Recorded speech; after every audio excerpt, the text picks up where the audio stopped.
ಗುರುಜಿ, ಕೃಷ್ಣ ಗುರು ಸ್ವರೂಪಿಯಾಗಿ ಹೇಗೆ ಕುರುಕ್ಷೇತ್ರದಲ್ಲಿ ಕಾರ್ಯವನ್ನ ಎಸಗ್ದ, ಹೇಗೆ ಧರ್ಮಕ್ಕೆ ಜಯವನ್ನ ಕೊಟ್ಟ ಅಂತ ಹೇಳೋದ್ರ ಮುಖೇನ ಒಂದು ಪುರಾಣ ಕಥೆಯನ್ನ ಹೇಳ್ತಿದ್ರಿ. ಆ ಪುರಾಣ ಕಥೆಯಲ್ಲಿ ಕೃಷ್ಣ ಪರಮಾತ್ಮ ಮಲಗಿದ್ದಾಗ ಬಂದು ತಲೆ ಹತ್ರ ಕೂತವನು ಆ ಸಿಂಹಾಸನದ ಮೇಲೆ ಸಾಕ್ಷಾತ್ ದುರ್ಯೋಧನ. ಕಾಲ ಹತ್ರ ಓಡ್ ಬಂದು ಕೃಷ್ಣ ಅಂತ ಹೇಳೋವರೆಗೂ ಅವ್ರ ಭಾವನವ್ರ ಕಾಲು ಹಿಡ್ಕೊಂಡು ಮಾವನವ್ರ ಕಾಲು ಹಿಡ್ಕೊಂಡು ನಮಸ್ಕಾರ ಮಾಡಿಕೊಂಡು ಕಾಲ ಹತ್ರನೇ ಕೂತಿದ್ದವನು ಅರ್ಜುನ. ಕೂತಿದ್ದಾಗ ಕೃಷ್ಣ ಪರಮಾತ್ಮ ಹೇಳ್ತಾನೆ. ಎದ್ದ ತಕ್ಷಣ ಇವ್ನು ಅನ್ಕೊಂತಾನೆ ದುರ್ಯೋಧನ, ಹೀಗೆ ಎದ್ದ ತಕ್ಷಣ ನನ್ನ ಮುಖ ನೋಡ್ತಾನೆ, ತಲೆ ಹತ್ರನೇ ಇದೀನಲ್ಲ ಸಿಂಹಾಸನ ಹಾಕೊಂಡು ಎದ್ದ ತಕ್ಷಣ ಅಂತಾನೆ.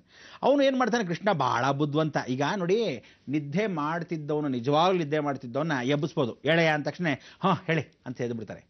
ನಾಟಕವಾಗಿ ಮಲ್ಕೊಂಡಿರ್ತಾರಲ್ಲ ಅಂಥವ್ರು ಎಬ್ಸೋದು ಭಾಳ ಕಷ್ಟ. ಆ ಥರ ಕೃಷ್ಣ ಪರಮಾತ್ಮ ಸಕಲ ಲೋಕದಾರಿ. ಅದಕ್ಕೆ ಅವನು ಮಾಡ್ಕೊಂಡಿದ್ದಾಗ ನೋಡ್ದ, ಸರಿ ಇರಲಿ ಅಂಥೇಳಿ, ಅರ್ಜುನ ಯಾವಾಗ ಬಂದೆ ಅಂದ. ದುರ್ಯೋಧನ ಬಿಟ್ಟ. ಅರ್ಜುನನ್ನ ಕಾಲತ್ರ ಇದ್ದವ್ನು ನೋಡ್ದ. ದುರ್ಯೋಧನಿಗೆ ಇನ್ನೊಂದಷ್ಟು ಕೋಪ ಬಂದ್ಬಿಡ್ತು. ಅಲ್ಲಿ ನೋಡ್ತಾನೆ, ತಿರುಗಿ ಶಕುನಿ ಜೊತೆಗೆ ನೆನೆಸ್ಕೊಂತಾನೆ ಆ ಕಡೆ ಬಾಗಿಲಿಂದ. ಅಯ್ಯೋ ಪರವಾಗಿಲ್ಲ, ಕೋಪ ಎಲ್ಲ ಸಮ ಮಾಡ್ಕೋ ಅಂತ. ಮತ್ತು ನೋಡಿವನು ಅಂತ ಅಂದ್ಕೊಂಡು ತಿರುಗಿ, ನಾನು ಮೊದಲು ಬಂದಿದ್ದು, ಆವಾಗಿಂದ ಬಂದು ಕೂತ್ಕೊಂಡು ಎಷ್ಟೊತ್ತಾಯ್ತು, ಅರ್ಜುನ ಬಂದ ತಕ್ಷಣ ನೋಡ್ತೇನೆ ನೀನು ಅಂತ ಕೃಷ್ಣನೇ. ಅಯ್ಯೋ ನೀವು ಯಾವಾಗ ಬಂದೆ, ವಾಹನರೇ ಬನ್ನಿ ಕೂತ್ಕೊಳ್ಳಿ ಅಂಥೇಳಿ ಕೃಷ್ಣ ಪರಮಾತ್ಮ ಅವನ್ನ ಮತ್ತೆ ಕೂಡಿಸ್ತಾನೆ. ಏನು ಬಂದಿದ್ದೋ ಸಮಾಚಾರ ಅಂತಾನೆ. ಜಗತ್ತಲ್ಲಿ ನಿನ್ನನ್ನು ಒಲಿಸ್ಕೊಂಡ್ಬಿಟ್ರೆ ಎಲ್ಲವೂ ನಮ್ಮದೇ ಅಂತೆ. ನೀವೊಂದು ಕೆಲಸ ಮಾಡು, ಯಾವ ಕಾರಣಕ್ಕೂ ನೀನು ನಮ್ಮ ಜೊತೆ ಬಂದ್ಬಿಡು, ಫಸ್ಟ್ ಕ್ಲಾಸಾಗಿ ಎಲ್ಲ ನೋಡ್ಕೊತೀನಿ. ಅದಕ್ಕೆ ಇಂಥ ಕೃಷ್ಣ ಪರಮಾತ್ಮ ಏನು ಮಾಡ್ತಾನೆ, ನೋಡಪ್ಪ ದುರ್ಯೋಧನ, ನನಗೇನಿಲ್ಲ, ಪಾಂಡವರು ಪಕ್ಷಪಾತಿ ಅಂತ ಮೊದಲಿಂದ ಹೆಸರು ಬಂದ್ಬಿಟ್ಟಿದೆ. ಪಾಂಡವ್ರ ಹತ್ರ ಇದ್ದೀನಿ, ನೀ ಕರೆದ್ರೆ ಬರೋದು ಪ್ರಶ್ನೆ ಅಂತಲ್ಲ. ನಮ್ಮ ಅಣ್ಣ ಒಂದು ಕೆಲಸ ಮಾಡು, ನನ್ನ ಹತ್ರ ಇರೋದು ಎರಡೇ, ನಮ್ಮ ಅಣ್ಣ ಮತ್ತು ಇಡೀ ನನ್ನ ಗೋಕುಲದ ಸೈನ್ಯ. ಅಂದ್ರೇನು, ಇಡೀ ದ್ವಾರಕಾಪುರಲ್ಲಿರ್ತಕ್ಕಂಥ ಅಷ್ಟು ಸೈನ್ಯ ಒಂದು ಕಡೆ, ಅಂದರೆ ನಾವುಗಳು ದ್ವಾಪರ ಯುಗದಲ್ಲಿರ್ತಕ್ಕಂಥ ಅಷ್ಟೂ ಜನದಲ್ಲಿ ನಾವುಗಳು ಏನು ಶಕ್ತಿ ಇದೆ ಆ ಶಕ್ತಿ ಪೂರ್ತಿ ಒಂದು ಸೈನ್ಯ ಮತ್ತು ನಮ್ಮ ಅಣ್ಣ ಬಲರಾಮ. ಇನ್ನೊಂದು ಕಡೆ ನಾನು ಒಬ್ಬನೇ, ನಾನು ಒಬ್ಬನು ಬೇಕಾ, ಇದು ಬೇಕಾ, ಯಾಕಂದ್ರೆ ನೀನು ಮೊದಲು ಪಾಪ ಬಂದಿದ್ಯಾ ಅಂತ ಫಸ್ಟ್ ಪ್ರಿಫರೆನ್ಸ್ ನಿನಗೆ ಕೊಡ್ತೀನಿ. ಏನು ಅರ್ಜುನ ಅಂತಾನೆ. ನೀನು ಹೆಂಗಂದ್ರೆ ಹೆಂಗೆ ಪರಾತ್ಮ ಅಂದ್ಬಿಟ್ಟ ಅವನು. ಅರ್ಜುನ ಭಾಳ ಬುದ್ಧಿವಂತ, ಅವನು ಕೃಷ್ಣನ ಜೊತೆ ಅಭ್ಯಾಸ ಇದ್ದು. ಆಗ ದುರ್ಯೋಧನ, ಅಯ್ಯೋ ಸದ್ಯ ಇವನೊಬ್ಬನ ಹಿಡ್ಕೊಂಡು ಏನು ಮಾಡೋಣ, ಏನು ಸುಮ್ಮನೆ ಇಟ್ಕೊಂಡು ಕೋಲ್ ಹಿಡ್ಕೊಂಡು ಚಕ್ರ ಹಿಡ್ಕೊಂಡ್ಬಿಟ್ರೆ ಇವನೊಬ್ಬನ ಹಿಡ್ಕೊಳ್ಬೋದು, ಅಷ್ಟು ಸೈನ್ಯ ಪ್ಲಸ್ ಬಲರಾಮ ಇಬ್ಬರು ಸಾಕು. ಕೃಷ್ಣ ಒಂದು ಕೆಲಸ ಮಾಡೋ, ಅಷ್ಟು ಸೈನ್ಯ ಬಲರಾಮ ಇವರಿಬ್ಬರು ಇದ್ರೆ ಸಾಕು ನನಗೆ ಅಂತ. ಮತ್ತು ನಾನು ಹಾಗಾದರೆ ಏನು ಅಂದೆ, ಇಲ್ಲ ಕೃಷ್ಣ ಪಾಪ ನೀನು ಪಾಂಡವ್ರ ಪಕ್ಷಪಾತಿ ಅಂತ ಹೆಸರು ಇಟ್ಕೊಂಡ್ಬಿಟ್ಟಿದ್ದೆ, ಅವ್ರ ಜೊತೆ ಇರೋ ಪಾಪ ಅವರು ನಿನ್ನ ಸೇವೆ ಮಾಡ್ಕೊಂಡು ಆನಂದವಾಗಿರ್ತಾರೆ ಅಂತ ಹೇಳ್ಬಿಟ್ಟು ಹೊರಟ್ಬಿಟ್ಟ.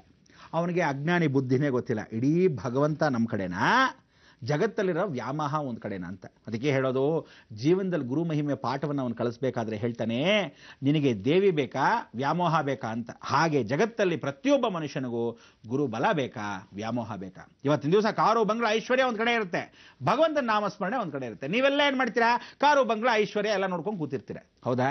ಅದಕ್ಕೋಸ್ಕರ ಈ ವ್ಯಾಮೋಹದಲ್ಲಿ ಇರ್ತಕ್ಕಂಥ ಯಾವತ್ತಿದ್ರೂ ವ್ಯಾಮೋಹನೇ ಅಂದರೆ ಹೊಟ್ಟೋಗತ್ತೆ. ಆದರೆ ಗುರು ಬಲ, ಗುರು ಜ್ಞಾನ, ದೈವ ಬಲ, ದೈವಶಕ್ತಿ ಯಾವತ್ತಿದ್ರೂ ನಮ್ಮ ಹತ್ರನೇ. ಅದಕ್ಕೆ ಹೇಳೋದು, ಮೊದಲಿಂದ ಹೇಳ್ತಾ ಇದ್ದೀನಿ, ಆಟಿಕೆಗಳು ಆಡ್ತಾ ಇರ್ತಕ್ಕಂಥ ಭಗವಂತ ನಮ್ಮ ಜೊತೆ, ಕಷ್ಟ ಯಾರು ಪಡ್ತಿದ್ದಾರೆ ಅವ್ರ ಜೊತೆ, ಯಾವ ಕಾಲಕ್ಕೂ ಸುಖವನ್ನು ಅನುಭವಿಸ್ತಾ ಇದ್ದಾರೆ, ದುರಹಂಕಾರ ಪಡ್ತಾ ಇದ್ದಾರೆ. ಇಡೀ ಜಗತ್ತಲ್ಲಿ ಇವರ ಅಟ್ಟಹಾಸದಿಂದ ಮೆರಿತಕ್ಕಂಥದಕ್ಕೆ ದುಷ್ಟ ಸಂಹಾರಕ್ಕೋಸ್ಕರ ನಾನು ಇಡೀ ಜಗತ್ತಲ್ಲಿ ವಸಿಷ್ಠ ಮಹಾಯಾಗವನ್ನು ಮಾಡ್ತಾ ಇರ್ತಕ್ಕಂಥದ್ದು, ನವದುರ್ಗ ಮಹಾಯಾಗವನ್ನು ಆಚರಿಸ್ತಾ ಇದ್ದೀವಿ. ಅದಕ್ಕೆ ಆ ಗುರು ಬಲದಲ್ಲಿ ನೀವು ಈ ಸಲ ಪ್ರತಿಯೊಬ್ಬನಿಗೂ ಗುರುವಾರವೇ ಜಗನ್ಮಾತೆ ನವಮಿ, ಶ್ರೇಷ್ಠವಾದ ನವಮಿ, ಅವಳು ಕೊಟ್ಟಿರೋ ಮುಹೂರ್ತ. ಅವತ್ತು ವಸಿಷ್ಠ ಸ್ವಾಮಿಗಳ ಜಯಂತಿ.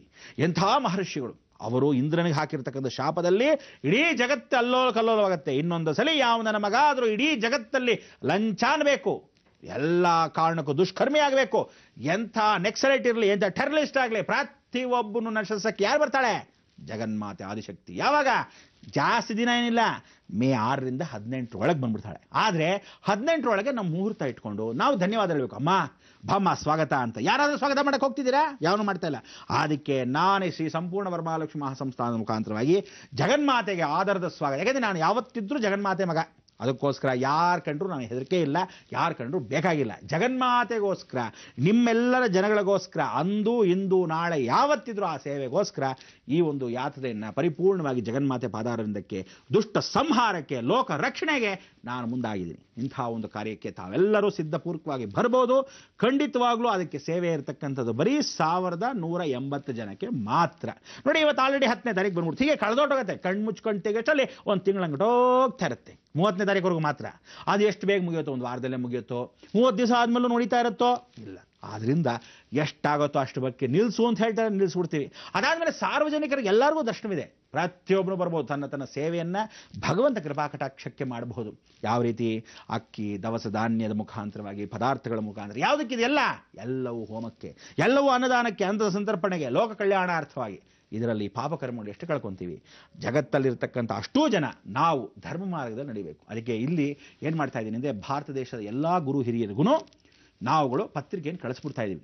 ಯಾಕೆ ಅಂದರೆ, ಈ ಸರಿ ಜಗನ್ಮಾತೆ ಹೇಳಿದಾಳೆ, ಪ್ರತಿಯೊಬ್ಬರಿಗೂ ವಿಶೇಷವಾಗಿ ಪತ್ರಿಕೆಯನ್ನು ಹಂಚಿಬಿಡ್ಬೇಕಂತೆ. ಯಾತಕ್ಕೆ ಅಂದರೆ, ವಸಿಷ್ಠ ಮಹರ್ಷಿಗಳು ಹೇಳಿದ್ರು, ದೂರ್ವಾಸ ಮುನಿಗಳು ವಸಿಷ್ಠಗಳಿಗೆ ಆಗ್ತಾ ಇರಲಿಲ್ಲ, ವಿಶ್ವಾಮಿತ್ರರಿಗೆ ವಸಿಷ್ಠರಿಗೆ ಆಗ್ತಾ ಇರಲಿಲ್ಲ, ಆದರೂ ಸಹ ಪತ್ರಿಕೆಯನ್ನು ಕಳಿಸದಂತೆ. ಒಂದ್ಸರಿ ಕೂತ್ಕೊಂಡು ಕೇಳಿದಂತೆ ನಾರದ ಮಹಾಮುನಿಗಳು, ವಸಿಷ್ಠರೇ ಯಾತಕ್ಕಿದು? ನಿನಗೂ ಆ ವಸಿಷ್ಠರಾಗಿರ್ತಕ್ಕಂಥವನಿಗೂ ನಮ್ಮ ಪರಶುರಾಮನ ಕ್ಷೇತ್ರದಲ್ಲಿರ್ತಕ್ಕಂಥ ವಿಶ್ವಾಮಿತ್ರನಿಗೂ ಇಬ್ಬರಿಗೂ ಆಗೋದಿಲ್ಲ, ಆದರೂ ಪತ್ರಿಕೆಯನ್ನು ಕಳಿಸಿದೆ ಆಹ್ವಾನಕ್ಕೆ. ಛೇ ಹಾಗಲ್ಲ, ಅವನಿಗೂ ನನಗೂ ಅಂದರೆ ಅವನು ಒಳಗಿರ್ತಕ್ಕಂಥ ಅಂತರಾತ್ಮಕ್ಕೂ ನನಗೂ ಆಗಲ್ಲ, ಆದರೆ ನನಗೆ ಅವನಿಗೆ ಆಗಲ್ಲ. ಅವನೊಳಗಿರ್ತಕ್ಕಂಥ ಭಗವಂತ, ನನ್ನ ಭಗವಂತ, ಇಬ್ಬರು ಹೋದ್ನೆ ಆಹ್ವಾನ ಮಾಡಬೇಕು, ಕರೆದಿದ್ದೀವಿ. ಅದರಲ್ಲಿ ಕರ್ಮಾನುಸಾರವಾಗಿ ಅವನು ಬರ್ತಾನೆ ಬಿಡೋದು ಅವನ ಇಚ್ಛೆ. ಅದರಿಂದ ನೀವುಗಳು ನಿರ್ಧಾರ ಮಾಡಿ, ಬರಬೇಕಾ ಬೇಡವಾ, ಹೇಗಪ್ಪ ಜಗನ್ಮಾತೆ ಸ್ವಾಗತ ಮಾಡ್ತಾ ಇದ್ದಾಗ ಅಟ್ಲೀಸ್ಟ್ ಹೋಗಿ ನೋಡ್ಕೊಂಬರೋಣ ಅನ್ನೋ ಭಾವನೆ ಪ್ರತಿಯೊಬ್ಬನಿಗೂ ಬರಬೇಕು. ಅದಕ್ಕೆ ಗುರು ಮಹಿಮೆ ಬಹಳ ದೊಡ್ಡದು. ಇಂಥ ಒಂದು ಗುರು ಮಹಿಮೆಯಲ್ಲಿ ಎಂತೆಂಥವ್ರು ತ್ಯಾಗ ಮಾಡಿದ್ರು. ಸ್ವಾಮಿ ವಿವೇಕಾನಂದರು ಬಾಯಿ ಮುಚ್ಕೊಂಡು ಎಷ್ಟೋ ಕೆಲಸ ಕಾರ್ಯಗಳನ್ನ ಬಿಟ್ಟು ಅವರು ಚಿಕಾಗೋಗೆ ಹೋಗ್ಬಿಟ್ಟು ಲೋಕಕ್ಕೋಸ್ಕರ ಪ್ರತಿಯೊಬ್ಬರಿಗೂ ಎತ್ತಿ ಹಿಡಿದ್ರು. ಏನನ್ನ? ಧರ್ಮವನ್ನ. ಆದಿಶಂಕರಾಚಾರ್ಯರು ಲೋಕ ಸಂಚಾರ ಮಾಡ್ಕೊಂಡ್ಬಂದ್ರು. ಇಡೀ ಜಗತ್ತಲ್ಲಿ ಎಲ್ಲಾ ಶಕ್ತಿ ಪೀಠಗಳ ಪ್ರತಿಷ್ಠಾಪನೆ ಮಾಡಿದ್ರು.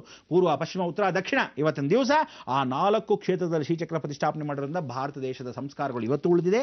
ನಾರಿಯ ಪ್ರಥಮ ಧರ್ಮ ಅಂತ ಮೊದಲನೇ ಎತ್ತಿಟ್ಟಿರೋದು ಆದಿಶಂಕರಾಚಾರ್ಯರು, ಅದು ಉಳಿದಿದೆ. ಇವತ್ತಿಂದ ಭಾರತ ದೇಶದ ರಕ್ಷಣೆ ನಡೀತಾ ಇದೆಯಲ್ಲ. ಎಷ್ಟೋ ಜನ ಒಳಗಿರೋರೇ, ಒಳಗಡೆ ಹೆಗಣಗಳಿದೆ, ದೊಡ್ಡ ದೊಡ್ಡ ಹೆಗಣಗಳು, ಅಬ್ಬಬ್ಬಬ್ಬಬ್ಬ ತಿಂದು ಭಾರತ ದೇಶ ಮಾರ್ಬಿಡುತ್ತೆ ಬೇರೆ ದೇಶಕ್ಕೆ. ಆದರೂ ಆಗ್ತಾ ಇಲ್ಲ. ಯಾಕೆ? ಸನಾತನ ಧರ್ಮದ ಧರ್ಮ ರಕ್ಷಣೆ ಆ ಜಗನ್ಮಾತೆಯಿಂದ, ಆ ಪರಮೇಶ್ವರನ ಕೃಪಾಕಟಾಕ್ಷ ಆದಿಶಂಕರಾಚಾರ್ಯ ಪ್ರತಿಷ್ಠಾಪನೆ ಮಾಡಿರೋ ಶ್ರೀಚಕ್ರದಿಂದ. ಅದಕ್ಕೆ ಗುರು ಮಹಿಮೆ ಬಹಳ ದೊಡ್ಡದು. ಇನ್ನಷ್ಟು ಸಾಧಕರು ಬಹಳ ಜನ ಎಂಥವರು?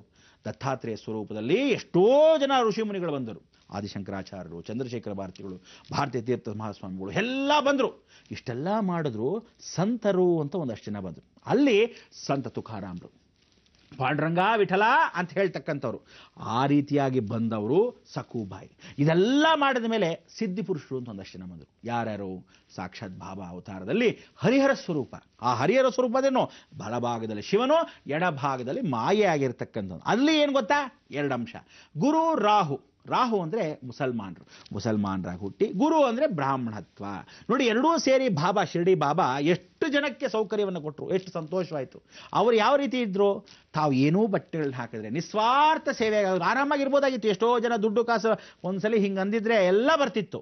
ಆದರೆ ಆ ಕಷ್ಟವನ್ನು ತಾವ್ಯಾಕೆ ಸ್ವೀಕಾರ ಮಾಡಿದ್ರು? ಅದಕ್ಕೆ ಯಾವತ್ತೂ ಸಿದ್ಧಿಪುರುಷರು ತಾವು ತಮ್ಮ ಕಷ್ಟಗಳನ್ನು, ಜಗತ್ ಕಷ್ಟಗಳನ್ನ, ತಮ್ಮ ಕಷ್ಟವನ್ನು ಮರೆತು ಜಗತ್ ಕಷ್ಟಗಳನ್ನ ತಮ್ಮದು ಅಂತ ಅಂದ್ಕೊಂಡು ಲೋಕ ಸೇವೆಗೆ ಮಾಡ್ತಾರೆ. ಈ ರೀತಿ ಗುರು ಮಹಿಮೆಗಳನ್ನು ಯಾರು ಗುರುವನ್ನ ದೋಷಿಸ್ತಾರೋ, ಅಂದರೆ ಇಡೀ ಜಗತ್ತಲ್ಲಿ ಹಸುಗಳನ್ನು ಸಾಯಿಸ್ತಾರೋ, ಗುರು ದೋಷ ಬಹಳ ದೊಡ್ಡದು.